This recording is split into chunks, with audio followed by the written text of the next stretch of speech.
Hai semuanya, selamat datang kembali di channel ini. Pada kesempatan kali ini kita akan membahas topik yang sedang hangat di dunia sepak bola Indonesia. Pemecatan Sintayong dari posisi pelatih Timnas PSSI. Pemberhentian Sintayong sebagai pelatih Timnas Indonesia menuai beragam tanggapan dari masyarakat. Banyak yang menyayangkan, namun DPR RI merespons keputusan PSSI yang memecat Sintayong dari jabatan pelatih Timnas Indonesia. Pemecatan Sintayong secara resmi oleh PSSI mendapat respons dari sejumlah pemain Timnas Garuda Senior. Mereka meluapkan emosi melalui akun media sosial pribadi. Keputusan ini menimbulkan banyak tanda tanya dan perdebatan, terutama mengingat pencapaiannya dalam beberapa tahun terakhir. Apa yang sebenarnya terjadi? Apakah keputusan ini tepat atau justru langkah mundur bagi sepak bola Indonesia? Yuk kita ulas sama-sama.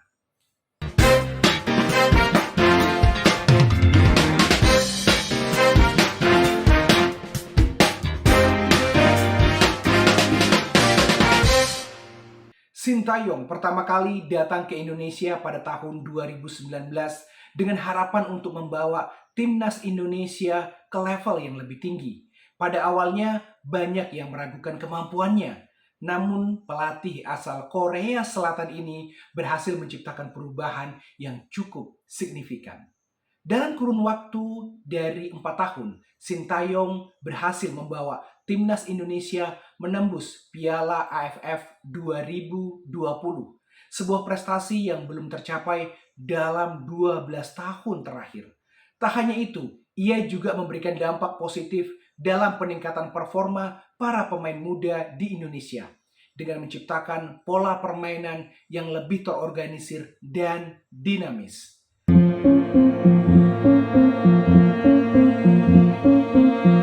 Bagaimana sih prestasi Sintayong yang dibanding dengan pelatih-pelatih sebelumnya dalam 2 dekade terakhir? Mari kita lihat sedikit statistik. Sejak era 2000-an, PSSI sudah memiliki beberapa pelatih asing yang cukup terkenal seperti Luis Milla, Alfred Riedel, dan Peter White. Namun, meskipun mereka memiliki pengalaman internasional yang mumpuni, mereka tidak mampu membawa Indonesia ke final Piala AFF atau tampil lebih baik dalam ajang internasional seperti apa yang sudah dilakukan oleh Sintayong. Luis Milla misalnya, meskipun membawa beberapa perubahan dalam pengembangan pemain muda, gagal menuntun Indonesia meraih trofi besar, bahkan dengan segala sumber daya yang dimiliki Indonesia saat itu. Sementara itu, Sintayong menunjukkan bahwa dengan strategi yang tepat dan adaptasi karakteristik pemain Indonesia, dia mampu mencapai hasil yang lebih baik dalam waktu yang lebih singkat. Perbandingan ini cukup menarik, mengingat bahwa Sintayong bukanlah pelatih yang memiliki banyak pengalaman dengan tim besar. Namun kemampuannya dalam memaksimalkan potensi pemain Indonesia terbukti memberikan hasil yang lebih baik.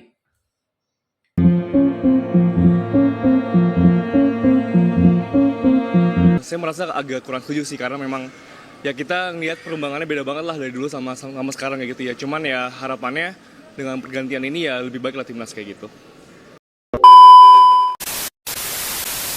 Kalau menurut saya sih setuju-setuju aja sih Mas ya, karena kita kan banyak diaspora yang dari Belanda tuh. Sedangkan untuk komunikasi, kalau yang saya tahu nih selama ini komunikasinya sama pemain juga kan agak terkendala ya. Karena terkendala bahasa, ST juga kan kayaknya udah 5 tahun kurang bisa bahasa Indonesia ya, bahasa Inggris juga kayaknya masih kurang gitu. Mas. Iya, kalau aku sih kurang setuju ya beliau dipecat. Soalnya menurut aku semenjak dilatih sama Sintayong jadi lebih bagus aja timnas kita. Kalau setujunya mungkin karena kan kita nggak tahu secara mendalam yang terjadi di internal PSSI itu kayak gimana ya kan. Kita sebagai masyarakat biasa kita nggak tahu. Tapi kalau nggak setujunya, kemungkinan besar kalau ini salah satu karena andilnya gagalnya kita di AFF, kayaknya keputusan ini terlalu prematur gitu untuk dijadikan pemecatan STY. Kayaknya perlu dikaji ulang. Oke, tanggapanku ya, ini mungkin terlalu cepat ya, karena Sintayong udah banyak ngasih perubahan buat timnas Indonesia, apalagi bisa bawa ke ronde ketiga Piala Dunia. Jadi menurutku ini keputusan yang tergesa-gesa dari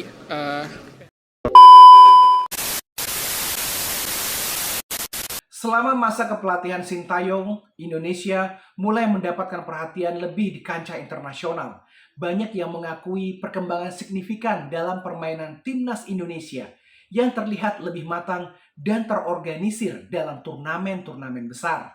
Prestasi timnas Indonesia di Piala AFF 2020 yang hampir meraih gelar juara menunjukkan bahwa Indonesia bukan hanya tim underdog lagi. Nama Sintayong juga semakin dikenal di luar negeri berkat kemampuannya meraih kemenangan atas tim-tim besar di Asia. Keuntungan bagi PSSI jelas terlihat dari meningkatnya reputasi internasional serta meningkatnya daya tarik sponsor dan kerjasama internasional.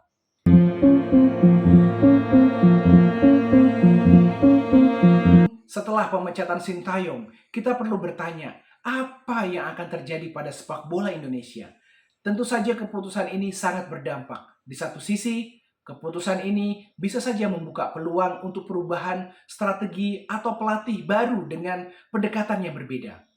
Namun di sisi lain, pemecatan ini juga bisa mengarah pada kemunduran.